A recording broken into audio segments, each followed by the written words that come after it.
Daniel Whitaker was once worth more than $2 billion on paper. Today, the balance in the only account he still has access to is $2,847, and he just spent $6 of those dollars on a beef taco, from a food cart on the corner of Penn Avenue and 21st Street, in the windswept Strip district of Pittsburgh. The woman running the cart, a woman named Rosa Delgado, looked at him for 3 seconds, and asked a question no stranger had asked him in 8 months. She said, "Are you the man who once paid to fix my generator?" Daniel did not remember the answer.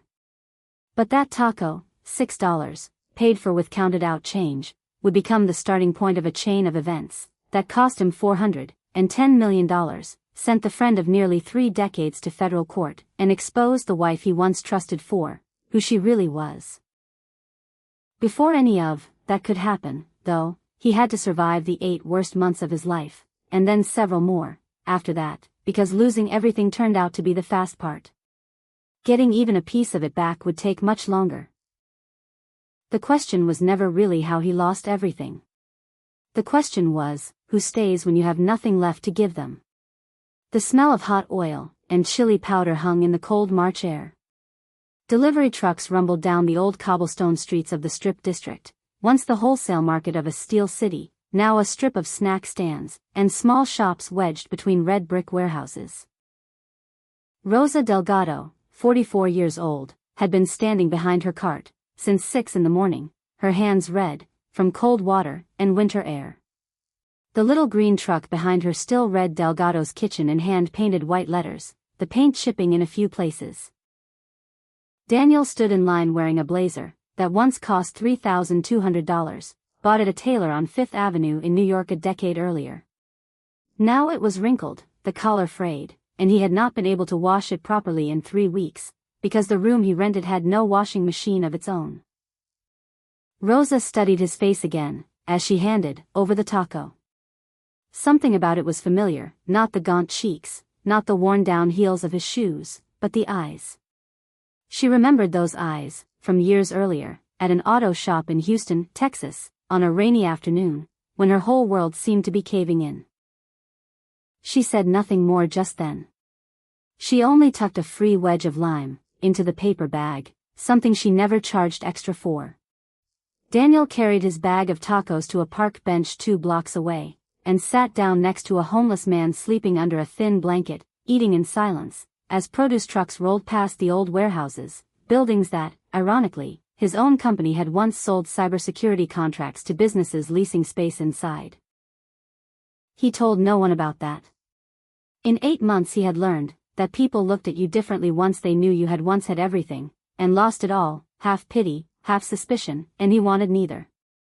Daniel Whitaker grew up in Braddock, a small town on the banks of the Monongahela River, 12 miles southeast of downtown Pittsburgh.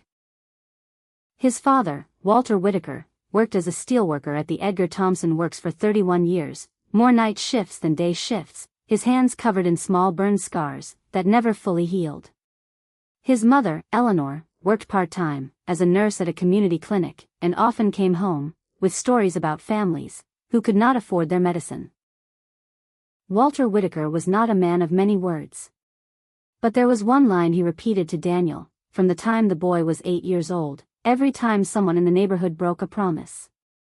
He would say, "Your honor is the only steel that never rusts, Daniel. You keep it clean by keeping your word." Daniel was a strong student. He earned a full Pell Grant plus a technology scholarship worth $18,400 a year to attend Carnegie Mellon University, studying computer science. He still had to take on $34,000 in student debt, and it took him 9 years to pay it off, $316 a month pulled straight from his first paycheck. At Carnegie Mellon, Daniel met Gregory Sallinger, known to everyone as Greg, a finance student from Connecticut who had learned early how to imitate the ease of people born into real money, and who had a rare gift for making people trust him almost instantly. They roomed together sophomore year, and stayed close friends for nearly 3 decades afterward. In 2003, Daniel founded Ironclad Systems out of a 2-bedroom apartment in the Lawrenceville neighborhood, built on a simple idea: offer enterprise-grade cybersecurity software to nonprofits and small businesses at a price they could actually afford, something the big firms of that era ignored, because the margins were too thin. The model was both humane and profitable, small customers paying small amounts, but in enormous numbers, and their loyalty was close to absolute. Greg joined a few years later, as chief financial officer, bringing a network of Wall Street connections that Daniel did not have. By 2022, Ironclad Systems was privately valued at around $2.3 billion, serving tens of thousands of small business customers across the country, and Daniel had appeared on the cover of the Pittsburgh Business Times 3 separate times.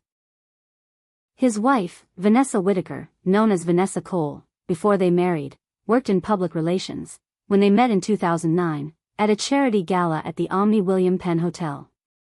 She was sharp, intelligent, and carried a practicality that Daniel, in those early days, mistook for confidence. They married in 2011. Even in the first years, there were small moments that made Daniel feel his marriage looked more like a transaction than a bond, the way Vanessa always asked about the value of his equity, before she asked about his health, the way she signed the prenuptial agreement, without a single objection, so easily it was almost suspicious. Ethan, Daniel's son from a relationship years before Vanessa, was 8 years old when she came into their lives. She was the only mother he really remembered, and he called her mom, without a second thought. In 2019, when a national business magazine suggested taking Ironclad Systems public in an offering that could have valued the company well above $3 billion, Daniel said no. He told the board, in a meeting, whose minutes would later become key evidence in the case against Greg, "If we go public, we will answer to shareholders on Wall Street instead of the small business owners, who trust us." Greg was the only person in the room who pushed back hard, arguing the company was leaving money on the table. He eventually backed down, but according to a former junior finance director, from that day forward Greg began quietly building what he called his own contingency plan. In the marriage, there were small moments Daniel chose to let go of more out of exhaustion than trust.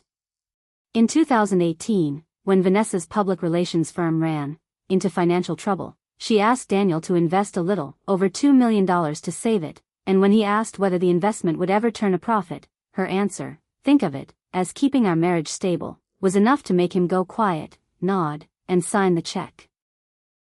He did not realize at the time that every time this happened, the gap between love and transaction in his marriage narrowed just a little further. At the peak of his career, Daniel employed nearly 2,000 people across 9 states, owned a home on just over an acre in the Fox Chapel neighborhood, with a view of the Allegheny River. Ethan, 24 years old by then, had freshly graduated, and was working at a venture capital fund in Boston.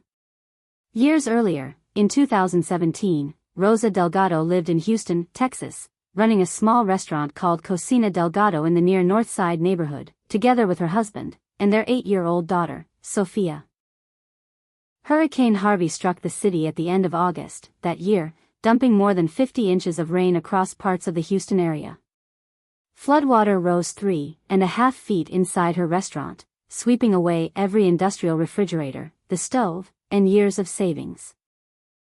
Her husband left 6 months later, unable to bear the financial pressure, he said.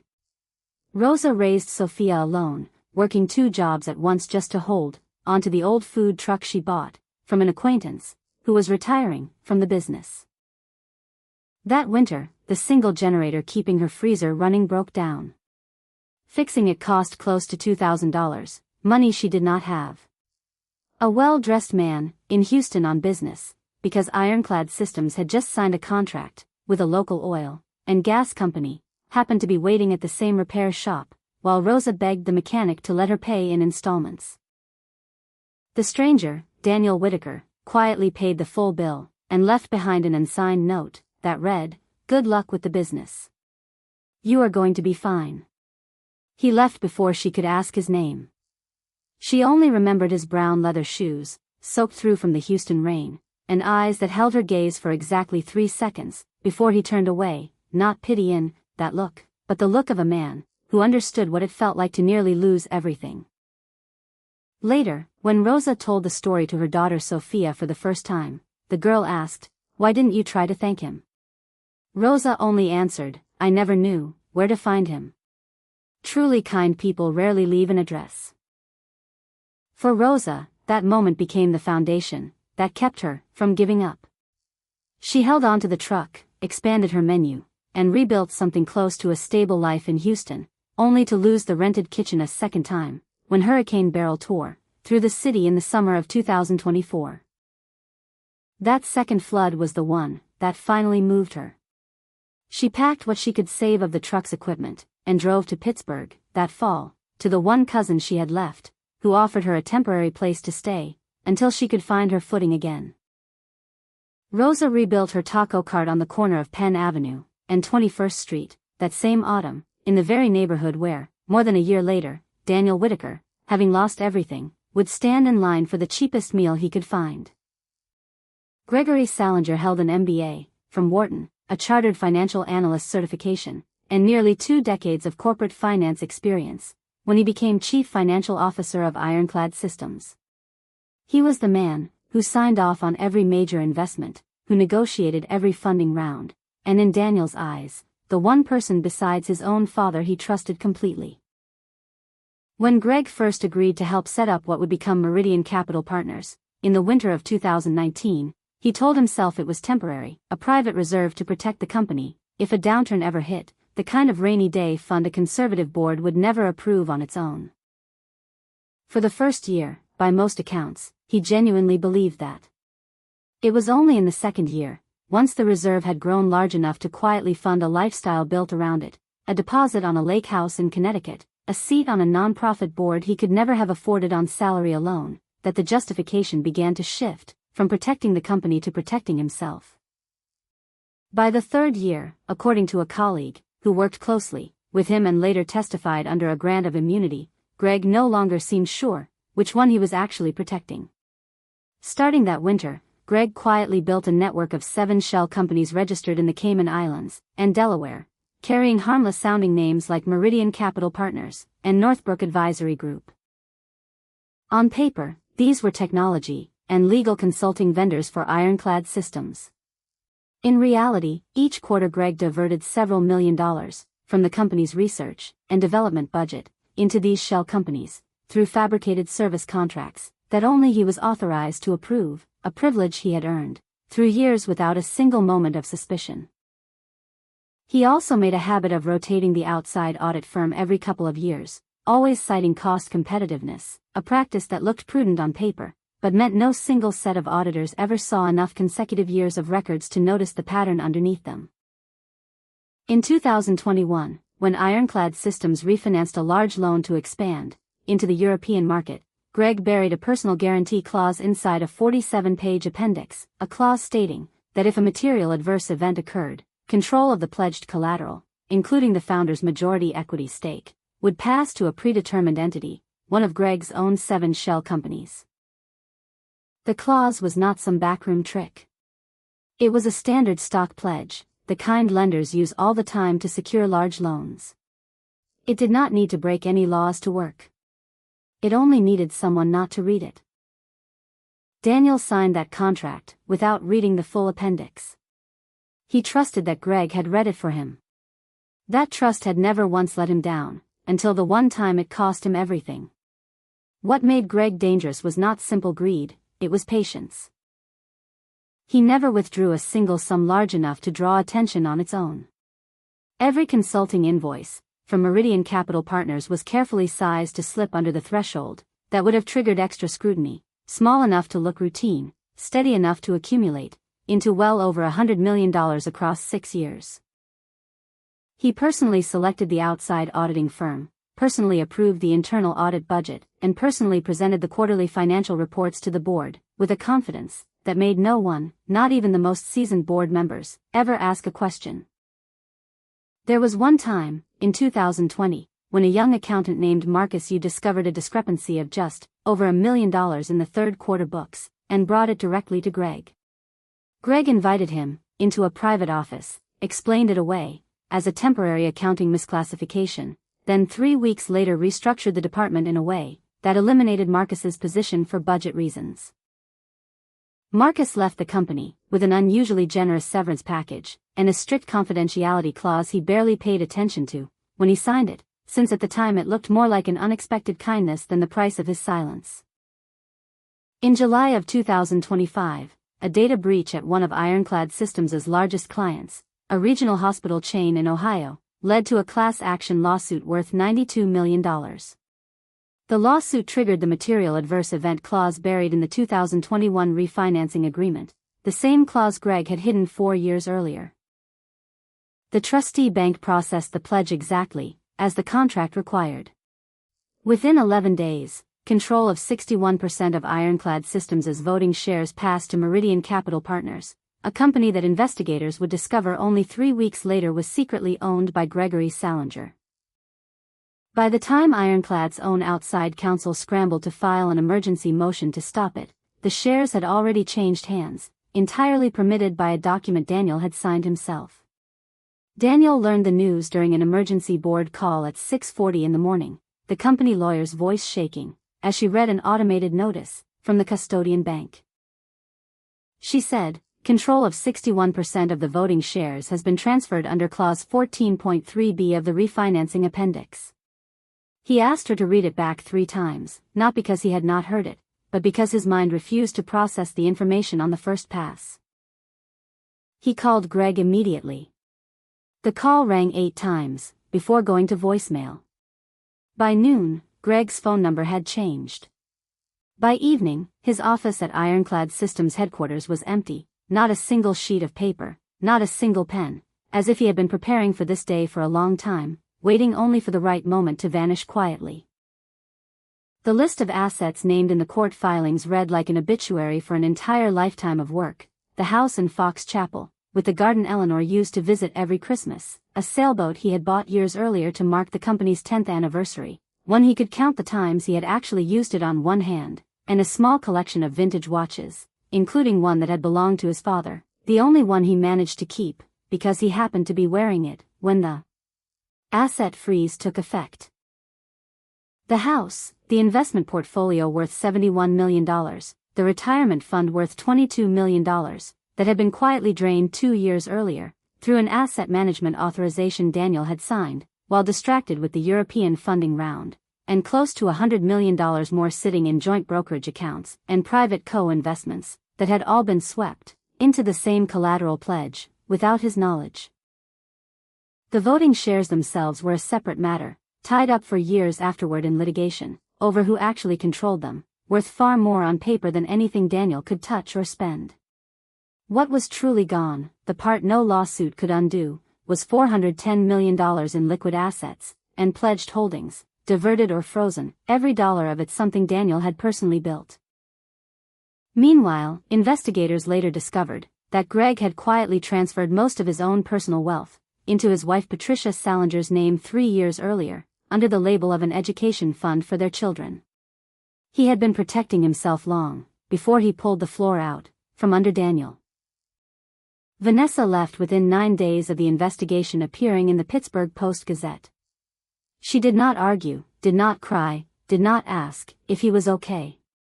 Because of the prenuptial agreement, signed years before any of this began, the Manhattan apartment, the car, and a one-time settlement she had negotiated, as an addition back in 2020 had all been placed in her name long before the asset freeze existed, which meant none of it fell inside the reach of the criminal proceeding against Daniel's remaining holdings. Her lawyer, whom Daniel later discovered had been quietly retained 3 years earlier, not 9 days earlier, simply sent the paperwork confirming what was already, on paper, hers. The day Vanessa came to collect the last of her belongings from the hotel room he was staying in, she stood at the door for exactly 11 seconds before saying the last thing she would ever say to him. She said, "I don't think I was wrong to protect myself, Daniel. Everyone should have a plan B." He did not answer. He only watched her wheel her suitcase out the door, and realized that plan B had probably existed long before he ever needed it. The call with Ethan, in that first month, did not go the way Daniel had hoped. His son said, "I need some time to understand what's happening," his voice flat, like he was reading from a script he had prepared in advance. Daniel asked where he was staying. Ethan said, "I'm with Mom." Something in Daniel broke a little further at that, and for the first time in longer than he could remember, he raised his voice at his own son, asking whether that was really all Ethan had to offer the man, who had paid for every year of his education. Ethan's answer landed harder than Daniel expected.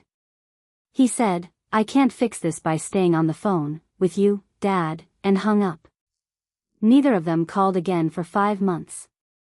When every account was frozen, and lawyers demanded a retainer just to begin reviewing the case, Daniel Whitaker was left with a little over $6,000 in an old savings account he had opened as a college student and forgotten to close. It had been opened years before ironclad systems existed, and had never once been linked to any corporate filing or disclosure, which was the only reason it surfaced in no one's search, not Greg's, not the forensic accountant's combing through discovery. It was the one sum of money that stayed his, and by the time 8 months of rent, food, and everything else had worn it down, it would be nearly gone. Daniel rented a room for $380 a month in an old boarding house on Penn Avenue in the Strip district, not far from where he once drove past in a luxury car, without a second glance. The room had one window facing a parking lot, a folding bed, and a battered landline in the hallway that almost never rang for him. Every morning, he made the long walk across town, from the boarding house to the Carnegie Library in Oakland, where he could use a free computer to search for a lawyer willing to take his case on contingency. No one agreed. One evening in September, not long after he moved in, the landlord knocked on his door at 8 at night, and handed him a 10-day past due notice for the rent, a sum that once would not have registered, as even a tip he left at a restaurant in Manhattan. For the first time since the collapse, Daniel sat down on the floor of his rented room, and cried, silently, for about 9 minutes. The following month, one afternoon in October, a bus driver named James, a man he had never met before, saw him standing at the bus stop counting out loose change, and quietly waved him aboard, no fare required. He said nothing else. Just a nod. That small act cracked something open in Daniel, not joy exactly, but a gap wide enough to let light through after weeks of being sealed shut. That night, he called his mother, Eleanor, 79 years old at the time, living alone in the old house in Braddock, since his father passed away in 2019. The call lasted 47 minutes. She never asked about money. She asked if he had eaten. She said, "You are still my son, Daniel, whether you have $1 or $1 billion.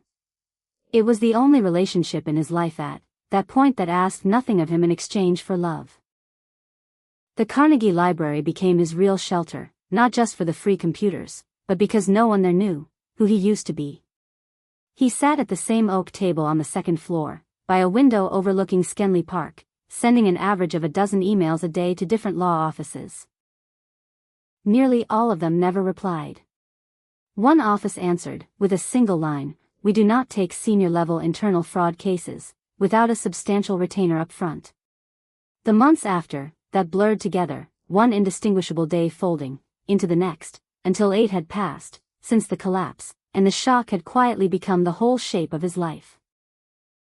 That was the man who was standing in line at a taco cart on Penn Avenue in March, the one who heard a stranger ask if he was the one who had once paid to fix her generator.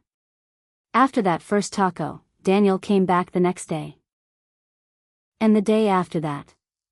Rosa did not ask about his past for the first 3 days. She simply remembered his order, added the free lime, and said "see you same time tomorrow" every time he left.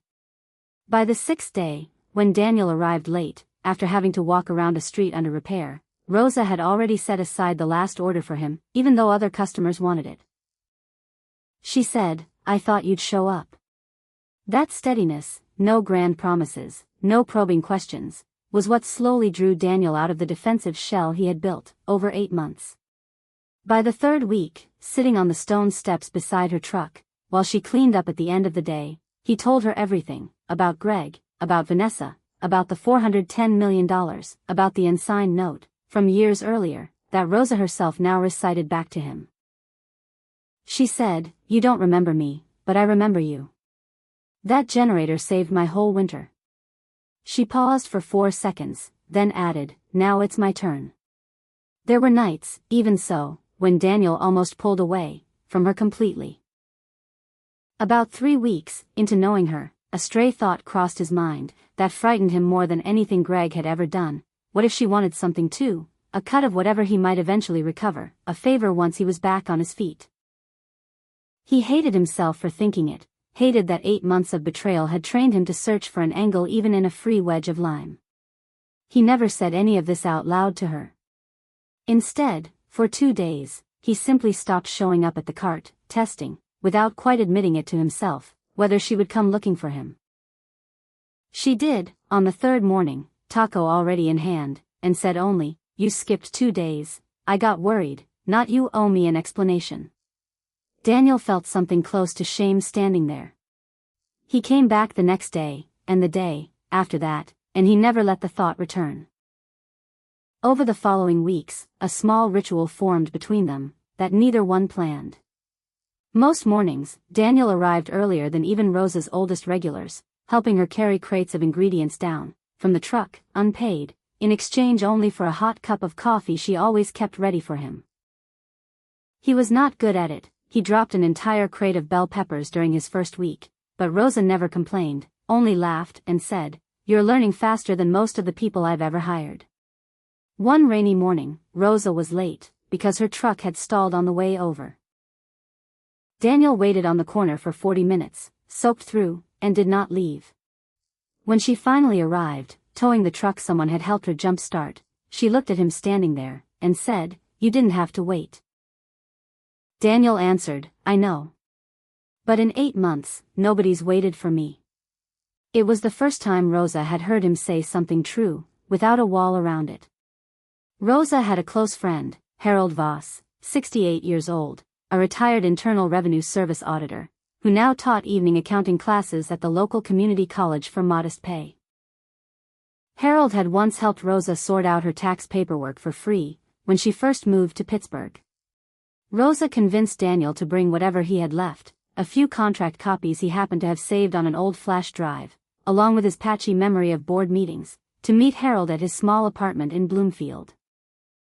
Harold spent an entire evening reading, through the 47-page appendix line by line, the one Daniel had never fully read himself. He pointed to a short passage, Clause 14.3b, and said in the calm voice of a man who had read thousands of fraudulent contracts across 30 years of his career, "This doesn't look like ordinary business failure to me, Mr. Whitaker. It looks like someone designed the numbers and the paperwork to strip you of control. I've seen enough fraud in 30 years to know the shape of it. But you need a lawyer to look at this, a real one, someone who can tell you whether what I'm seeing holds up in court." Harold pulled out a worn leather notebook, where he had logged hundreds of internal fraud cases across his federal auditing career. He said, "The common thread in every one of these cases is that the con artist always chooses the person who trusts him most. Not because that person is the easiest target, but because that person is the least likely to check the numbers twice." He closed the notebook and looked straight at Daniel. He said, "You're not a fool, Mr. Whitaker. You were simply kind to someone who didn't deserve it." Rosa, sitting in the corner, poured more coffee for both of them, saying nothing, but her expression told Daniel she had heard that line too, and wanted him to believe it. That line was the first time in 8 months that anyone had correctly named what had happened to him, not bad business luck, not misfortune, but a crime. It did not get his money back, but it gave him something else, the certainty that he was not crazy, not stupid, and did not deserve any of it. The first 2 weeks of Harold's search turned up almost nothing, but dead ends, shell companies registered behind other shell companies, registered agents who were themselves nothing more than mailboxes. More than once, working late at his dining table on a laptop that was already years old, he nearly told Daniel it was hopeless, that whoever had built this structure had built it to survive exactly this kind of digging. It was only in the 3rd week that something finally gave. "He found something interesting," Harold said during a call in late spring, using Rosa's phone, because Daniel still could not afford his own cell plan. Meridian Capital Partners was registered the same day as Northbrook Advisory Group, at the same address in Wilmington, Delaware, a mail drop shared with hundreds of other shell companies. But the original registered agent, before it was quietly changed in 2021, was listed under Sallinger's own name. It was a small thing the kind of filing a busy man means to go back and fix and never does. Greg had simply overlooked it. That one overlooked filing was the first thread tying him directly to the network, something no outside auditor had ever caught in 6 years. The first lawyer Daniel approached, with the file, turned him down flat, calling the case, in her words, a paperwork nightmare, with no guarantee of recovery. So did the second, a firm that specialized in exactly this kind of fraud, but wanted a retainer Daniel could not possibly pay. After the second rejection, Daniel sat across from Rosa at her folding table, after closing, and told her he was ready to let it go, that maybe some money simply disappears and stays gone. Rosa did not argue with him. She only said, "You didn't quit on Winter in Houston. Don't start now." He kept looking. The third attorney, Linda Ferraro, a former federal prosecutor turned private attorney, agreed to take the case on contingency, seeing in it a rare chance to unravel a systematic fraud network rather than a single betrayal. Linda filed a criminal referral with the FBI's White-Collar Crime Unit and the United States Attorney's Office for the Western District of Pennsylvania, while pursuing a parallel civil action to freeze and recover what remained of the assets. The investigation stretched on for nearly 7 months, far longer than Daniel had braced himself for, ultimately exposing the entire network of 7 shell companies, confirming the $410 million diverted, or seized from Daniel, and Ironclad Systems alone, and uncovering hundreds of indirect victims elsewhere in the network. Small investors and employee retirement funds caught up in companies far beyond Ironclad. What none of them knew for most of that time was that Greg had his own sources.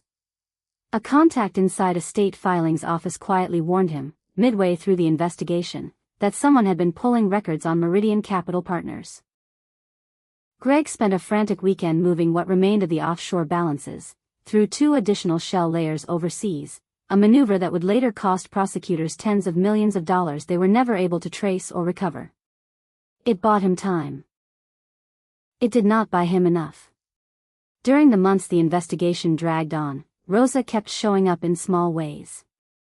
Twice a week she left a foil-wrapped taco at the library's front desk, with Daniel's name written on the bag in marker, a habit the librarians eventually just accepted, without asking questions. During that stretch, Daniel also had to sit through a court-ordered civil deposition, 8 straight hours of questioning, from Greg's defense attorneys, who tried to argue he was complicit through negligent oversight. One lawyer asked, again and again, "You signed that 47-page appendix without reading it, didn't you, Mr. Whitaker? So whose responsibility is that?" Daniel answered, his voice unchanged, "My responsibility was to trust the man I paid to read it for me. Whose responsibility it is to exploit that trust to steal $410 million, I'll let the court decide." 2 months into the investigation, an anonymous settlement offer arrived, through an intermediary law firm, several $1 million, paid immediately, in exchange for Daniel settling his civil claims, withdrawing his cooperation with investigators, and signing a non-disclosure agreement. For one evening, alone at the library's shared printer, he actually considered it.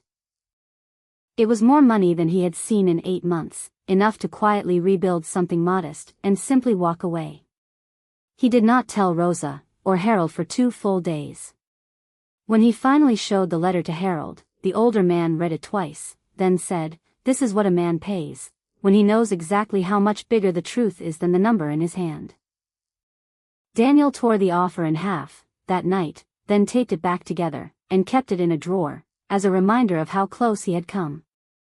The investigation also revealed that Ironclad Systems was not the only victim. 3 other small technology companies in Ohio and Indiana, which had also received consulting investments from Greg's shell companies, had been drained the exact same way, total damage across the whole network, according to federal prosecutors, running into the several hundreds of millions of dollars spread across 6 years. Ironclad Systems was only the largest piece, not the only one, in the structure Greg had built on the trust of people who once called him a friend. Gregory Sallinger was arrested at a financial technology conference in Pittsburgh, moments after stepping off the stage, where he had just finished speaking about ethical corporate governance. His own lawyer had urged him twice to skip the appearance, while the grand jury deliberated. Greg refused, certain that showing his face in public proved he had nothing to hide. The same instinct that had built ironclad systems in the first place, never blink first. This time it cost him. 2 FBI agents met him in front of several television cameras. He froze for a few seconds at the sight of the handcuffs, then tried to force a smile at the crowd. No one smiled back. That night, in his holding cell, Greg wrote his wife a letter that later became part of the court record. "I didn't take the money because I was greedy," he wrote. "I took it because I was afraid that if Ironclad collapsed, I'd go back to being the poor kid from Connecticut nobody wanted to be friends with." It was the same self-justifying logic that had let him build a trustworthy exterior for years, without ever confronting what was underneath it. At his first hearing, when the prosecutor read back the line Daniel had once told reporters, "Your honor is the only steel that never rusts," as proof of the trust Greg had exploited, Greg lowered his head for 9 seconds and said nothing. Afterward, a reporter asked Daniel if he felt any satisfaction. He was silent for 7 seconds, then said, "No. I just wish he had called me once and told me what he was afraid of, instead of letting that fear steal hundreds of people's lives." It became the most shared clip of the entire case. Ethan showed up at the third hearing, 5 months of silence still hanging between them. He said, "I'm sorry for calling Mom first, for hanging up, for all of it. I was scared, and I didn't know how to be scared, without running toward whatever felt safest." Daniel didn't answer right away. 18 seconds passed. They didn't hug, and no formal apology followed. Instead, the next week Ethan quit his job in Boston, moved home, and spent his evenings at the Carnegie Library helping his father sort through thousands of pages of documents, mostly in silence. For Daniel, that quiet presence said more than any apology could have. 2 years later, after the criminal case had finally worked its way through sentencing and the first recovered assets began reaching victims, Daniel and Rosa opened a small company together for employees, offering affordable cybersecurity to family businesses and street vendors, the kind of customers big firms had always ignored. He named it Delgado Shield Technologies, her name first. When a reporter asked why, he said, "She kept me alive when I had nothing left." Sophia, about to start her freshman year studying computer science, received the company's first scholarship, named quietly after Clause 14.3b, the one that had unraveled the whole case. Above the office door, Daniel taped up the original handwritten note he had tracked down from the Houston auto shop years earlier. "Good luck with the business, you're going to be fine." Of the restitution the court ordered, split among hundreds of victims across the network, Daniel's own share came to $38 million, the largest single claim, but still only a fraction of what he had lost. Most of what Greg had funneled offshore in his final panicked weeks was gone for good. $38 million, compared with the $410 million he had personally lost, was almost laughably modest. But for the first time in years, he called it enough, and meant it, because this time he knew exactly who it was tied to, and what it had been built for. He paid off Linda and Harold, both of whom tried to refuse full payment, split the rest between the new company, Sophia's scholarship fund, and his mother and Braddock, and did not look back. Vanessa never reached out again. She left New York the following year, after her firm collapsed under the weight of the scandal. There was no dramatic reckoning waiting for her, only the slow fade of someone who had chosen assets over people and learned too late that assets do not stay. Greg was sentenced to 9 years in federal prison, along with a restitution order and the hundreds of millions that prosecutors admitted they would likely never fully collect. In his final letter to the board, before reporting to federal prison in Loretto, Pennsylvania, he wrote, "I used to think money was the only thing that kept me safe. Now I understand that what really keeps a person safe is being truly trusted by someone else, something I lost long before I lost my freedom." Steel only rusts when people stop keeping their word to each other. Assets can be pledged away in a matter of days by a clause nobody reads closely enough. An unsigned note left years earlier at an auto repair shop in Houston never expires. Maybe the most frightening part of this story is not that Daniel Whitaker lost $410 million. It is that he had to relearn, the hard way, a lesson any 8-year-old in Braddock, Pennsylvania gets taught by their parents, that a person's worth is not measured by what they collect, when things go well, but by what they do, when no one is watching, and by who chooses to stand beside them, when their luck runs out. So here is the question. If the person you trusted most, a friend of nearly 3 decades, handed you a 47-page contract to sign, would you read every line, or would you trust them, because love makes suspicion feel worse than losing everything? And if you ran into someone you once helped, without expecting anything back, would you even recognize them? Tell us in the comments, do you think Ethan deserved to be forgiven that fast? And if you have ever been someone's Rosa, share this with them. Follow for tomorrow's story, about a woman who lost her family company to her own sister, and what she found in the wreckage to rebuild from nothing.